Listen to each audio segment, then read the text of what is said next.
लोकांचा रविवार म्हणजे आराम डे, पण माझा मात्र फुल ऑन काम डे असतो. सुरुवात झाली पुण्याच्या सुप्रसिद्ध ओजी वैद्य उपाहारगृहातल्या मिसळपासून. मला ही मिसळ खूप दिवसांपासून ट्राय करायची होती. टेस्ट तर युनिक आहे, तेवढाच अँबियन्स पण क्लासिक आहे. तुम्ही ट्राय केली आहे का? रविवार म्हटलं की चोर बाजार पक्का असतो. मला काही घ्यायचं नसतं, पण मला तिथं बसून बघण्यातच मजा येते. तिथेच मला स्वामींचं दर्शन झालं.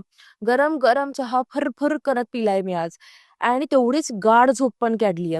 चहानंतर गाढ झोप काढणारी मी कदाचित पहिलीच असावी. असो, नवीन काहीतरी करायचं म्हटलं की तेवढाच दुप्पट वेळ जातो. खरंय ना हे? कारण की मी आज नवीन काहीतरी शूट करत होते स्टोरी टेलिंगचं, पण माझा खूप वेळ त्याच्यात गेलाय. संध्याकाळी भर पावसात बाहेर पडले आणि त्या पावसात मी आज भेळ खाल्लीये. भाई काय वाईब होती. मग थेट मी तिथून गेले झुडिओला. या 2 पैकी मी कोणती चप्पल घेतली असेल मला अंदाजा लावून कमेंट सेक्शनमध्ये नक्की सांगा. आणि असाच माझा कामासकट धमाल स्पेशल संडे संपलाय. भेटूयात नंतर.